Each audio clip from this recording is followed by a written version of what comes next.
I should have reported it the first night. That's what I tell myself when I can't sleep, when the wind drags across the roof and I hear something in it that sounds almost like a voice. I should have logged the prints, called it in, let someone else take the file. But I didn't. I kept it. I followed it. And whatever it was, whatever it still is, it learned me faster than I learned it. That's the part I don't think you'll understand until the end. I thought I was tracking an animal, something wounded, maybe desperate. I thought I was the one in control. I wasn't. Not even close. By the time I realized that, it had already started leaving things behind. Not scraps, not signs, messages. And the first one had my name in it. I was already retired when it started, though retired isn't the right word. Search and rescue doesn't really let go of you clean. You just stop getting called, stop wearing the vest, stop pretending you're not looking for bodies half the time. I had a small place on the edge of the forest line, where the terrain turns uneven and the trees grow close enough to swallow sound. I liked it that way. Quiet. Predictable. The kind of quiet that doesn't ask anything from you. That changed the morning I found the prints. Fresh snowfall, maybe 2 inches overnight, enough to take a clean impression. I saw them from the porch at first, too large for a dog, too narrow for a bear. Long, pressed deep at the front, like something walking on its toes. I remember thinking it was a trick of the melt. I remember telling myself that twice. Then I stepped down into the cold and followed them to the tree line. They didn't wander. They didn't circle. They went straight in, like something that knew exactly where it was going. And I followed, because that's what I had done for 30 years. Follow what didn't make sense until it did. The woods were wrong that morning, too still. Even the crows stayed quiet. I should have turned back when I noticed that. I didn't. I kept moving, one step into the next, matching the rhythm of something I couldn't see, but already felt ahead of me. And about 50 yards in, the prints stopped. Just stopped. No scuffle, no shift, no sign of a jump or a climb. They ended in a patch of clean, untouched snow, like whatever made them had simply ceased to exist mid-step. I stood there longer than I should have, staring at that last impression, feeling something cold move under my ribs that had nothing to do with the weather. That was the first time I thought the word I wouldn't say out loud.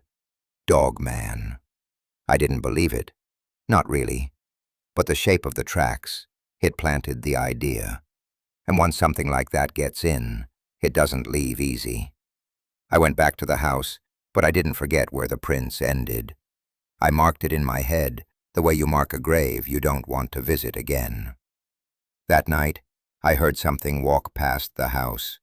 Not fast, not hiding, just slow, deliberate steps in the snow, stopping once right outside my window. I didn't look. I don't know why. Maybe part of me already knew that if I did, something would look back. The next morning, the prints were closer. Not at the tree line this time. 10 yards from the porch. Same shape, same depth, but different spacing, like whatever it was had adjusted its stride. I crouched beside them, gloved hand hovering just above the indentation, and I noticed something I hadn't seen before. The edges weren't clean. There were small, almost delicate marks along the sides, like fingers pressing into the snow alongside the main print. Not claws, fingers.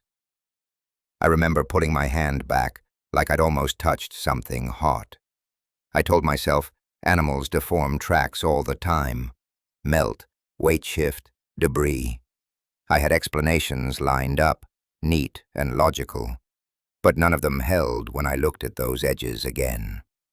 They looked intentional, controlled. I followed the trail again, slower this time, mapping each step, noting the angle, the pressure. It circled the house once before heading back toward the trees. That bothered me more than anything. Circling is behavior. It means awareness. It means interest. An interest in the woods usually means one of two things: food or threat. I wasn't ready to decide which one I was.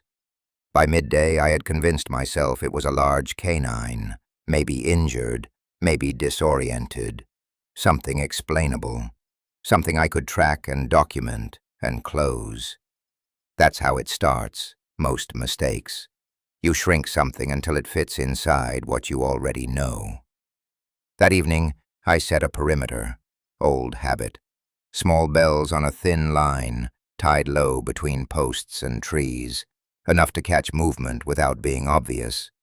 It wasn't meant to stop anything, just to tell me when it came back. I didn't have to wait long. Sometime after midnight, one of the bells rang, just once. Not a frantic shake, not a tangle, one clean, deliberate chime. Then silence. I lay in bed, staring at the ceiling, counting my breaths, waiting for another sound. None came. Eventually I got up, took the flashlight, and stepped outside. The cold hit hard, sharp enough to sting the lungs. The bell line was intact, untouched. But in the snow, just beyond it, there was a new set of prints, closer than before. And between them, something else. A line. Dragged, shallow but consistent, cutting through the snow like something had been pulled along behind it. I followed that line to the base of the nearest tree, and that's where I found the first message. It wasn't written in ink or carved deep. It was scratched into the bark, fresh and raw, the wood still pale beneath the surface. 3 shapes, not letters, not exactly, but arranged in a way that felt deliberate, structured. I didn't understand them then. I just knew they weren't random. And as I stood there, staring at those marks, I had the distinct, unsettling feeling that I wasn't discovering something. I was being shown it. I tried to step away from it after that. That's the part I'll admit plainly. I told myself I was done, packed the gear back into storage, took down the perimeter line, forced a routine that didn't involve looking toward the trees. For a day, maybe 2, it worked. The prints stopped appearing. The nights went quiet again. But quiet, once it's been broken, doesn't feel the same. It feels staged, like something holding its breath. I started noticing small things. The way the birds wouldn't land near the back fence. The way the wind seemed to bend around a certain stretch of trees, as if avoiding it. And then there were the smells. Wet fur, metallic and sour, carried faintly on the air at dusk. You learn to trust your senses in search and rescue.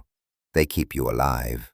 And mine were telling me something was still there, just out of sight. On the 3rd night, I broke.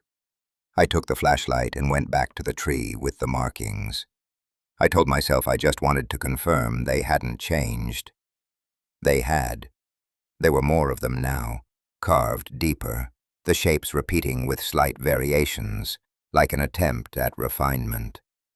I reached out before I realized I was doing it, traced one of the lines with my glove. The wood was still soft, recently cut. Whatever made those marks had been there not long before me. That realization settled in my chest like a weight. I wasn't revisiting a scene. I was following something active, something that returned. And as I stepped back, the beam of my flashlight caught something at the base of the tree. A small object, half buried in the snow. I knelt and brushed it clear. It was a tag, metal, worn, with a loop bent open. A dog tag, but not military, the kind you put on a collar. There was a name etched into it, rusted but readable. Mara. I didn't own a dog. I hadn't, not since before I retired. I stood there holding that tag, trying to place it, trying to make it fit into something logical. It didn't, and that's when I heard it. Not a growl, Not a howl. A sound somewhere in between, low and stretched, like a voice trying to remember how to be human. It came from deeper in the trees, maybe 50 yards out, close enough that I could feel it more than hear it. My first instinct was to call out. Training. You announce yourself, establish presence. But the sound changed before I could speak. It shifted, softened, and for a brief, impossible moment, it almost sounded like my name. I didn't respond. I turned and walked back to the house, slow and steady, every step measured. I locked the door behind me, even though I knew how useless that was. That night, I didn't sleep. I sat in the dark, the dog tag in my hand, listening for that sound again, replaying it in my head until I couldn't tell if I'd really heard it or just wanted to. The next morning, I made the decision I should have made at the start. I documented everything. Photographs of the tracks, the markings, the tag, measurements, notes, timestamps. I was methodical about it, forcing myself into procedure, because procedure doesn't leave room for fear. I planned to file it, to send it up through the old channels, even if it meant explaining why I'd waited. But when I sat down at the table with the report in front of me, pen in hand, I froze. Not because I didn't know what to write, because I knew exactly what would happen if I did. It would get reassigned, buried, maybe laughed off. And whatever this was, whatever was out there, it would keep moving, keep learning, without anyone paying attention. That's what I told myself, anyway. It sounds better than admitting I didn't want to let it go. There's a pull in tracking something unknown, a kind of gravity. It makes you feel necessary, important. I leaned into that feeling harder than I should have. Instead of filing the report, I added to it. Expanded the notes, mapped the area, marked likely routes. I turned it into a case again, even though no one had asked me to. That afternoon, I went back into the woods, this time prepared. Compass, radio, sidearm I hadn't carried in years. The forest felt different in daylight, not safer, just more honest about its emptiness. I followed the path where the prints had ended the first day, pushing past that point, deeper into terrain I knew, but hadn't walked in a long time. The ground shifted from snow to patchy earth under the canopy, making tracks harder to read. But there were signs if you knew how to look. Broken branches at shoulder height, scrapes on bark too high for any dog. And then, about a mile in, I found another tree. Same kind of markings, but more complex. The shapes repeated in patterns now, grouped in sets of 3 and 4. I crouched there, studying them, and a thought I didn't like started to form. It wasn't random. It was building something, a structure, a language maybe. I shook it off. That was too far, too much. But as I stood up, my eye caught something just beyond the tree. A clearing I didn't remember being there. Small, circular, the ground pressed flat, as if something had spent time there repeatedly. And in the center, a pile. Bones. Not many. Not arranged in any obvious way, but clean. Stripped. I stepped closer, scanning, cataloging. Small animals, mostly. Rabbit, maybe a fox. Nothing human. That mattered to me more than I'd like to admit. I let out a breath I didn't realize I'd been holding, and that's when I saw it. At the edge of the clearing, half hidden behind a trunk, something moved. Not fast. Not like an animal startled. Slow. Intentional. I raised the flashlight even though it was still day, the beam cutting through the dim under the canopy. For a second, I thought it was just shadow. Then it shifted again. Taller than it should have been. Shoulders hunched, head angled in a way that didn't match any posture I knew. I couldn't make out details, just shape, presence. It didn't run. It didn't charge. It just stood there, watching me the same way I'd been watching its tracks. And in that moment, something settled between us. Not understanding, recognition. I took one step back. It took one step forward. That was enough. I turned and left the clearing without looking back. I didn't run. Running turns you into prey. I moved steady, controlled, every sense stretched thin, expecting something at my back that never came. When I reached the edge of the trees, I stopped and looked over my shoulder. The clearing was out of sight. The forest stood still, but I knew it was still there. And more importantly, I knew it had let me leave. That should have been the end of it. That should have been the point where I closed the door, made the call, walked away. But the next message changed that. It was on my porch when I got back. Not in the snow this time. On the wood. Carved shallow into the surface, just above the step where I couldn't miss it. The same shapes as before, but clearer, more precise. I dropped my pack and crouched in front of it, tracing the lines with my eyes. There was a pattern now I could almost grasp, like a word on the tip of your tongue. And then I saw it. Not in the shapes themselves, but in the spacing, the way they were grouped. 3 sets, the middle one longer. It hit me slow, like a thought I didn't want to think. A name. My name. Not written in letters, but translated into whatever system this was using.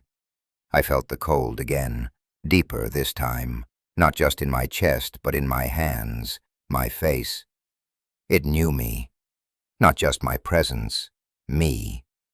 I stood up too fast, heart hammering, and for a second I actually considered leaving right then, just getting in the truck and driving until the trees stopped. But I didn't, because alongside the fear, there was something else. A question. How? How does something like that learn a name? That question kept me there longer than fear ever could have. I went inside, closed the door, and sat at the table with the tag, the photos, the notes. I started looking for connections. Missing dogs, reports, anything that might explain the tag, the behavior. I found one entry from a few months back. A woman a few miles out had reported her dog missing. Name, Mara. No follow-up, no recovery. Just a line in a database that no one had bothered to revisit. I stared at that entry until the letters blurred. Then I looked back at the carving on my porch. The shapes weren't just random. They were consistent, repeatable. And if it could map my name into that system, it meant it was doing more than mimicking. It was translating, learning, adapting. I don't know how long I sat there, piecing it together, but by the time I stood up again, the light outside had shifted. Dusk was settling in, the kind that turns the windows into mirrors. I saw my reflection first, then something behind it. A shape, just at the edge of the tree line, barely visible in the fading light. Standing there, waiting, not hiding anymore, not even trying. I didn't move, neither did it. And in that stillness, I understood something I hadn't wanted to admit. This wasn't an animal wandering into my territory. This was something that had chosen it, chosen me. And the messages weren't warnings. They were an invitation. I didn't sleep after that. Not really. I kept the lights off, sat in the chair facing the window, and watched that stretch of tree line until my eyes started inventing movement where there wasn't any. Every so often I'd blink, and the afterimage of that shape would still be there, burned into the dark like it had weight. I told myself it had left. I told myself it wasn't standing there anymore. But I didn't check. I didn't open the door. There's a point, when you've tracked long enough, where certainty becomes a liability. You don't need to see something to know it hasn't gone far. Morning came slow and gray, the kind that makes everything look flat and used. I stepped outside with the same careful rhythm I'd used the day before, scanning before moving, listening between breaths. The carving on the porch was unchanged, but something about it felt settled, finished, like it had been placed, not left. I forced myself to step past it and into the yard. The snow had thinned overnight, patches of dark earth showing through, but there were still impressions where weight had pressed down. New ones, closer than before. Not just at the edge of the yard this time, inside it. Moving between the posts, angling toward the house, then stopping, right below the window where I'd been sitting. I crouched there, measuring distance without realizing I was doing it, mapping where I had been against where it had stood. The gap between us had been less than 10 feet. 10 feet of glass and wood and assumption. I felt something shift in me then. Not fear exactly, not yet. Something tighter, more focused. This wasn't random movement anymore. It was approach, deliberate, controlled approach. I stood up and turned in a slow circle, taking in the full perimeter. That's when I noticed the second change. The trees. Not all of them, just a few, spaced irregularly around the yard. Their bark had been marked, same shallow cuts as before, but smaller. Repetitions of the same shapes I'd seen on the porch, arranged at different heights, different angles, like practice or correction. I stepped closer to one and ran my gloved hand just above the markings. They formed the same sequence as the porch, but not as clean, less confident. That thought bothered me more than anything else so far. Confidence implies learning. Learning implies time. And time meant this had been happening longer than I'd realized. I moved from tree to tree, counting without meaning to. 1, 2, 3. 6 in total, each with slight variations of the same pattern. A perimeter of its own, layered over mine. I had been watching for intrusion. It had been establishing presence. The realization landed hard. I wasn't tracking it anymore. I was inside something it had already started building. And then, as if to confirm it, I found the next message. Not carved, not scratched. Placed. At the base of the last marked tree, set carefully on a patch of exposed ground, was another object.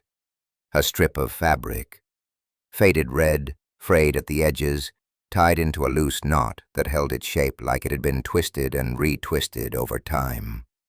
I picked it up slowly, turning it between my fingers. It smelled faintly of that same wet, metallic scent I'd noticed before, but there was something else under it. Soap. Human. Clean in a way the woods don't allow. I knew then it hadn't just taken the tag. It had taken other things. Kept them.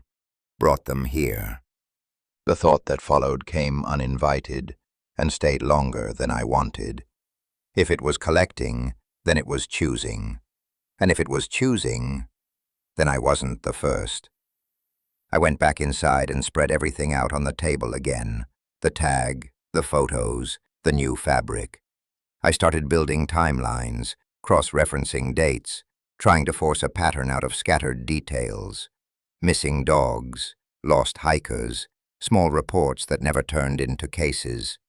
There were gaps, too many of them, but the ones that lined up did so just enough to keep me from dismissing it. A dog here, a person there. Nothing that would raise alarms on its own, but stacked together, it formed a shadow. Not proof, not yet, but direction. I caught myself leaning into it, into the logic of it, the structure. It felt familiar, safe, like work used to feel. That's how it got me to keep going. That's how I justified what came next.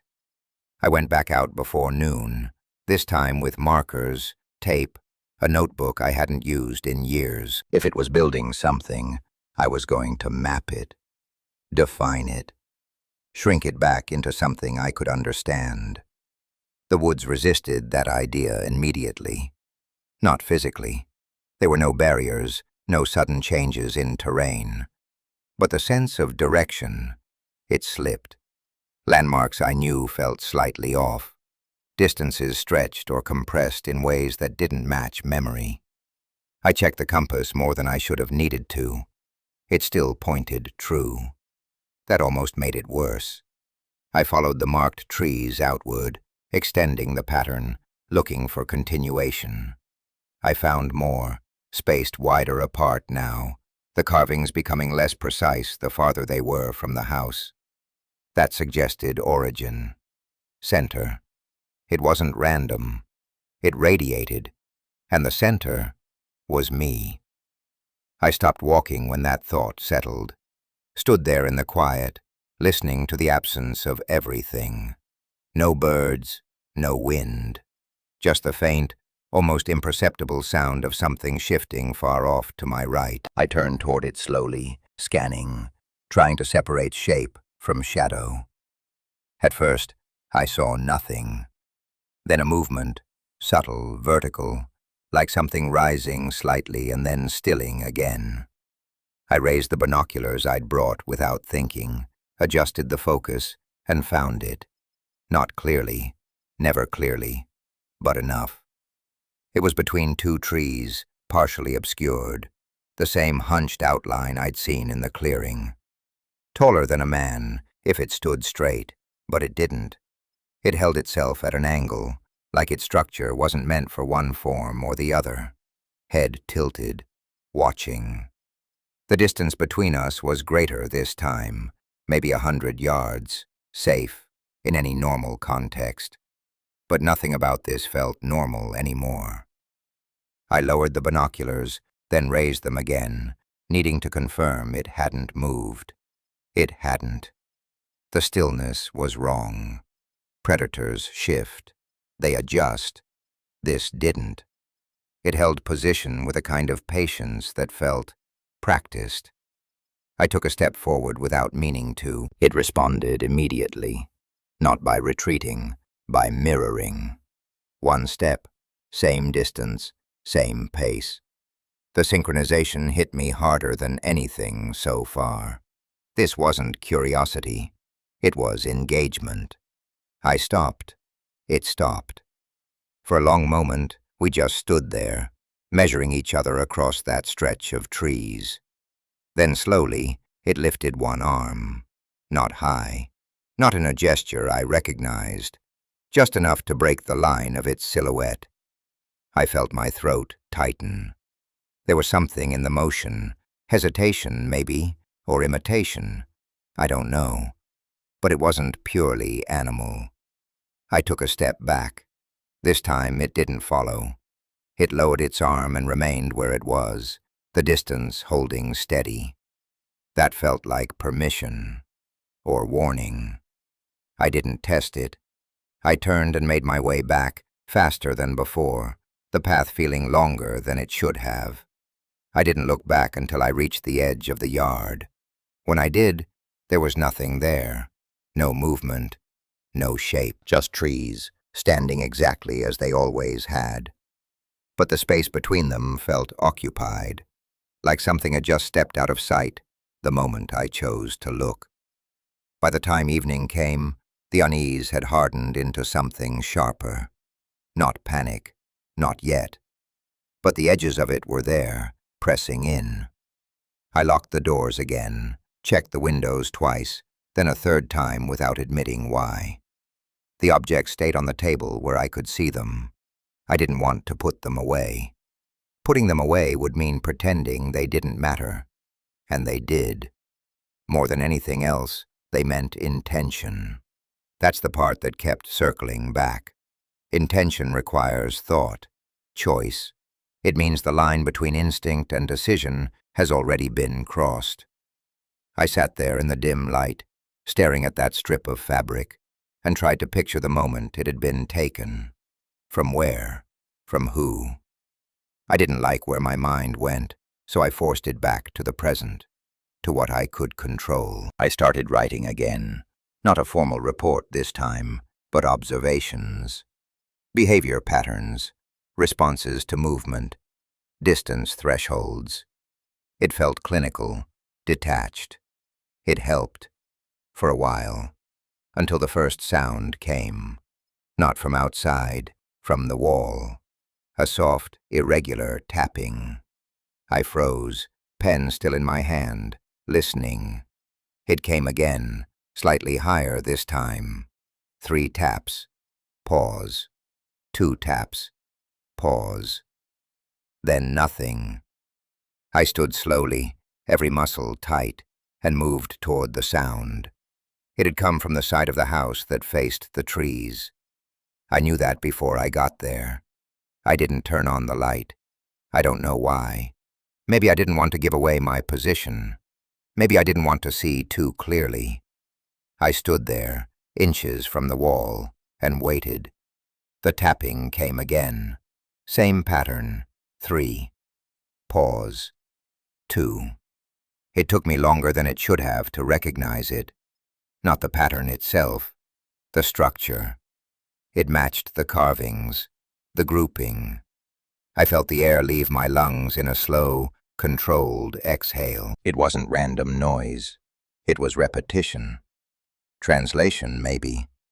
I raised my hand without thinking and placed it flat against the wall, right where the sound had come from. The wood was cold, solid. There was no give, no sign of movement on the other side. Just silence. I kept my hand there longer than I should have, waiting for another tap, another confirmation. None came. After a minute, maybe 2, I stepped back. The room felt smaller, tighter, as if the walls had shifted inward while I wasn't looking. I went to the window, just enough to angle my view without exposing myself fully. The yard was empty, the tree line still. But there, just at the edge where shadow starts to take over, I saw a mark on one of the trunks I hadn't noticed before. Fresh, pale against the darker bark. Same shapes, same pattern. 3. Pause. 2. My chest tightened as the connection settled. It wasn't just leaving messages anymore. It was teaching me how to read them. And somewhere in that realization, buried under the fear and the logic and the need to understand, there was something else. Something worse. The sense that I was starting to learn. I should have stopped when I understood the pattern. That was the last clean exit, the last moment where I could have chosen not to answer. Because that's what it was asking for. Not attention, not fear. A response.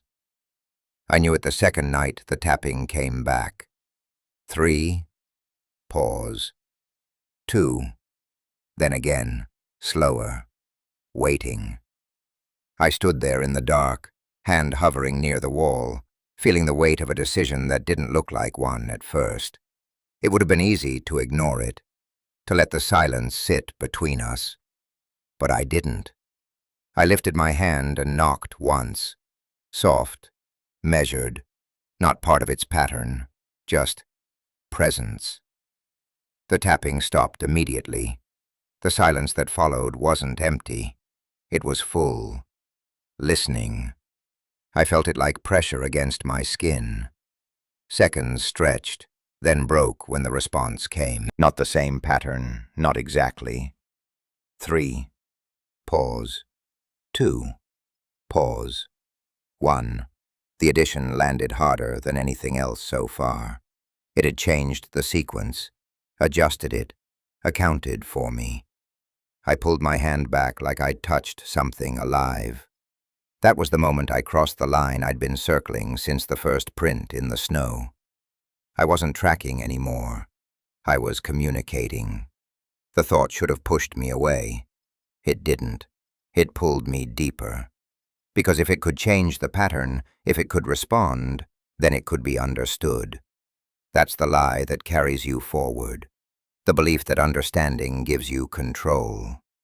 I grabbed the notebook and started writing the sequences down, marking pauses, spacing, trying to build a key. 3-2, 3-2, 1. Variations started to form over the next hour. The tapping came in bursts, always from a different point along the wall, as if it was moving, circling, testing angles. I answered more than I should have. Not always correctly, not always with intention, but enough. Enough for it to keep going. At some point, without realizing it, I started anticipating the rhythm before it finished, filling in the pauses in my head, learning. When the tapping finally stopped for good, the silence felt wrong, incomplete. I stood there longer than necessary, waiting for one more sequence that never came. When I finally stepped back, I noticed something on the table that hadn't been there before. The strip of red fabric was gone. In its place was something else. A piece of wood. Small, cut clean at one end, rough at the other. And carved into its surface, deep, precise, unmistakable, was the same sequence it had just tapped. 3. Pause. 2. Pause. 1. I hadn't heard the door. I hadn't heard the window. There had been no sound of entry at all. But it had been inside. Close enough to take one thing and leave another. Close enough to stand where I was standing minutes before. That realization didn't come with panic, not immediately. It came with a kind of hollow clarity. A shift from uncertainty into something worse. Certainty without understanding. I locked the doors again out of habit, knowing it didn't matter. Then I sat down and stared at that piece of wood until the light outside faded and the room turned into a reflection of itself. That was the night I stopped pretending this was still mine to control. The next day, I went back to the clearing. I didn't plan it. My body just moved that way, following the lines I'd mapped in my head, the patterns I'd started to see even when I closed my eyes. The woods didn't resist me this time. If anything, they felt open, like a path had been cleared in ways I couldn't see, but could feel underfoot. I didn't check the compass. I didn't mark the route. I moved faster than I should have, drawn by something that had less to do with curiosity now and more to do with compulsion. When I reached the clearing, it was different. The bones were gone. The ground was smoother, pressed flat in a wider circle. And at the center, where the pile had been, there was a new arrangement. Objects, placed with care. The tag, the fabric, the carved wood, and others I hadn't seen before. Small items, worn, human. A button, a key, a length of cord tied into a loop. Each one positioned in a pattern I recognized now without needing to think about it. Grouped, sequenced, language. I stepped into the circle slowly, every instinct telling me not to disturb it, every other part of me needing to see it up close. The air there felt heavier, thicker, like stepping into a room that had been closed too long. I crouched near the arrangement and studied the layout, tracing the invisible lines between objects, mapping their positions to the patterns I'd written down the night before. It was more complex than anything I'd seen so far. Layered, not just repetition, but structure. I reached out toward the carved piece of wood, then stopped inches from touching it. Something moved at the edge of my vision. I didn't turn right away. I knew what I'd see. I felt it in the same place under my ribs where the cold had settled the first day. When I did look, it was there. Not at the edge this time. Inside the clearing. Closer than it had ever been. The shape was clearer in the filtered light. Still wrong, still shifting at the edges, but defined enough to understand its scale. Tall, broad across the shoulders. Limbs that didn't quite match the proportions they should have. The head angled forward, the line of it suggesting a muzzle and something else layered over it, like two forms occupying the same space. It wasn't hiding. It wasn't cautious. It stood there with a stillness that felt like intent made visible. I didn't reach for the sidearm. That option had already passed, though I couldn't say exactly when. I stayed crouched, hands visible, posture low without thinking about why. It took a step closer, slow, measured, the same way it had moved from the beginning. I felt the urge to mirror it, to stand, to match the height, the distance. I didn't. I stayed where I was. It stopped a few feet away, close enough now that I could hear it breathe. The sound was uneven, not labored, just unfamiliar, like a rhythm learned instead of born. We stayed like that for a long moment that didn't feel like time at all. Then, carefully, deliberately, it lowered one arm toward the arrangement on the ground. Its hand, if that's what it was, hovered over the objects, then shifted one of them slightly, changing the pattern. It looked at me after, head tilting just enough to make the gesture unmistakable. Not random, not instinct. Invitation, or instruction. My throat tightened. I understood what it wanted before I admitted it to myself. It wanted me to respond, to complete something, to take part. I reached out slowly, every movement exaggerated, controlled, and adjusted one of the objects the way it had, not copying exactly, answering. The moment I did, something changed in the air. Not physically, not in a way I could measure, but it felt like a line had been crossed again, a deeper one this time. It watched my hand, then the arrangement, then me.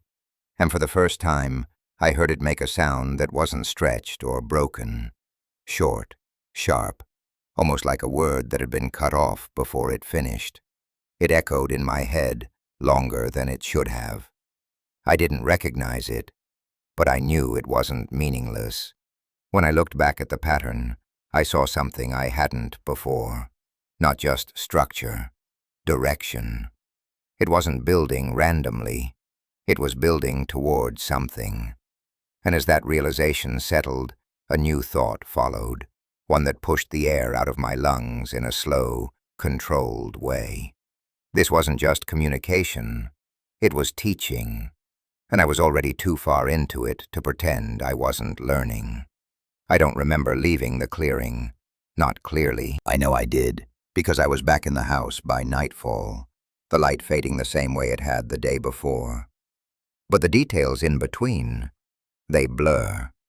What I do remember is the feeling, like something had shifted inside my head, just slightly, enough to change the way everything lined up. The walls felt closer again, but not in a threatening way. In a contained way, like the space had been defined more precisely. I sat at the table and opened the notebook, expecting to see the same sequences I'd written before. They were there, but they didn't look the same. Patterns I'd struggled to interpret the night before felt obvious now. Not because they had changed, because I had. I started writing again, faster this time, mapping new connections, filling in gaps without needing to think through each step. It came too easily. That should have scared me more than it did. Outside, the tapping started again. Not on the wall this time, on the ground, the porch, the posts, a wider range. The same patterns, but expanded, layered over each other in ways that would have confused me before. Now they didn't. I followed them, not physically, mentally, tracing sequences, anticipating shifts, responding with my own taps against the table, the floor, whatever surface was closest. The exchange lasted longer than the night before, hours maybe. Time lost its shape inside it. At some point, the sounds stopped, and the silence returned. But it wasn't the same silence. It was shared. I sat there, pen still in my hand, and realized I wasn't alone in the way I had been before. That thought didn't bring comfort. It brought something else, something closer to acceptance. When I finally stood up, my legs felt unsteady, like I'd been sitting too long in one position. I moved to the window without thinking and looked out at the tree line. It was there, closer again. not fully visible, never fully, but present in a way that didn't rely on sight anymore. I could feel where it was, the same way I could feel the walls around me without touching them. That was the moment the fear came back. Not sharp, not sudden, slow and heavy. Because feeling something like that, it goes both ways. If I could sense it, then it could sense me. Not just where I stood, what I was doing, maybe even what I was thinking. I stepped back from the window, heart rate climbing for the first time in hours, and forced myself to look at the situation the way I would have if this had been someone else's case. Objectively, distance, threat, outcome. The conclusion came faster than I wanted. I wasn't studying it anymore. I was part of it, integrated into whatever system it was building. And systems don't let pieces leave once they're set. That's when I decided to end it. Not the way you're thinking, not with a weapon or a trap. Those options were already gone. I decided to break the pattern, stop responding, stop engaging, cut the line I had let form between us. It sounded simple when I thought it through. In practice, it wasn't. The next night, when the tapping started, I didn't answer. I sat in the dark, hands clenched in my lap, listening to the sequences play out along the walls, the floor, the glass. They were louder this time, faster, less measured, not chaotic, urgent. I recognized the patterns, even without writing them down. They were calling, repeating the same sequence over and over, the one from the carved piece of wood. 3, pause, 2, pause, 1. My name. I stayed still, didn't move, didn't respond. Minutes passed, maybe more. The tapping shifted, slowed, changed. New sequences I hadn't seen before. Longer, more complex. I could feel them trying to reach me, to adjust, to find something I would answer to. I kept my silence. That's when the sound changed. Not tapping anymore, scratching, along the outside of the wall. Slow, dragging lines that made my teeth ache. I closed my eyes and focused on my breathing, counting it out the way I had in worse situations before. It didn't help. The scratching moved along the perimeter, circling, mapping the same route the prints had taken days ago. Then it stopped, right below the window. The pause that followed was heavier than anything that had come before it. I knew what was coming before it happened. The glass didn't shatter. It didn't break at all. But something pressed against it from the outside, enough to make it bow inward just slightly, the frame creaking under the pressure. I didn't look. I couldn't. Every instinct I had screamed that looking would finish something I wasn't ready to complete. So I sat there, eyes closed, listening to the faint, uneven sound of breath just inches from my face on the other side of the wall. Then, very softly, the tapping came again. Not on the wall, on the glass. 3, pause. 2, pause. 1. I don't know how long it stayed there. Time stretched again, losing its edges. Eventually the pressure eased. The sound of movement receded, step by slow step, back toward the trees. I didn't move until the silence settled into something that felt empty again. When I finally opened my eyes, the room looked the same. Nothing broken, nothing out of place. But I knew that wasn't true. Something had shifted in a way that didn't leave marks you could photograph. I stood up on unsteady legs and went to the window. The glass was intact, no cracks, no distortion. But at the center, right where the pressure had been, there was a faint outline. Not a handprint, not exactly. More like an impression left by something that didn't fully match the shape it was pressing into. And within that outline, barely visible unless you knew to look for it, were the same shallow marks. 3, 2, 1. I stepped back, a cold realization settling in deeper than anything before it. I hadn't broken the pattern. I had just refused one part of it. And it had adapted. It always adapted. That was the point I finally understood what I had been part of from the beginning. Not a hunt, not a message, a process. Learning, adjustment, integration. And I wasn't outside of it. I never had been. I was just a later stage. I left the next morning, packed what I could carry, left the rest where it was. I didn't look at the carvings on the porch.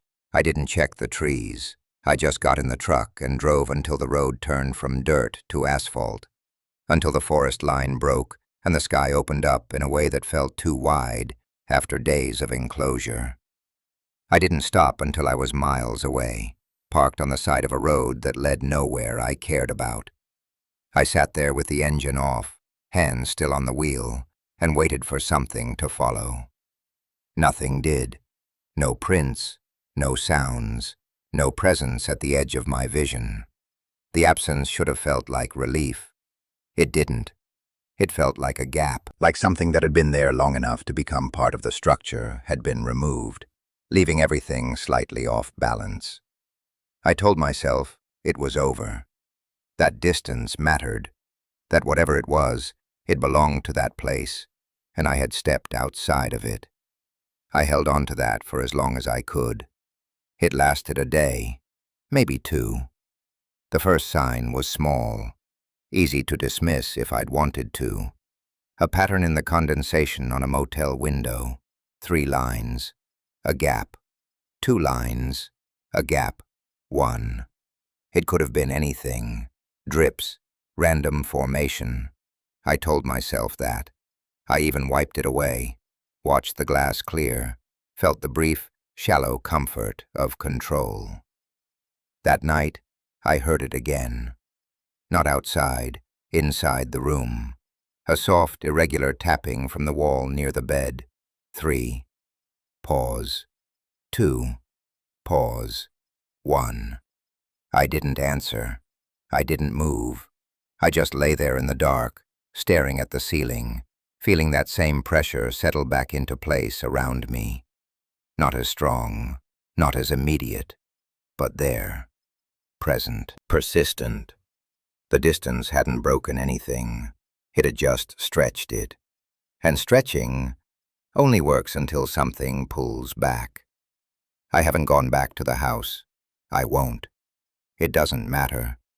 The patterns didn't stay there. They're here now.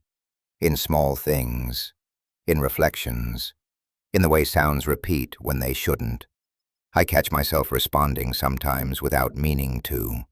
A tap of my fingers against a table. A pause. Another tap. I stop when I notice it. Most of the time. Not always. That's the part I don't say out loud.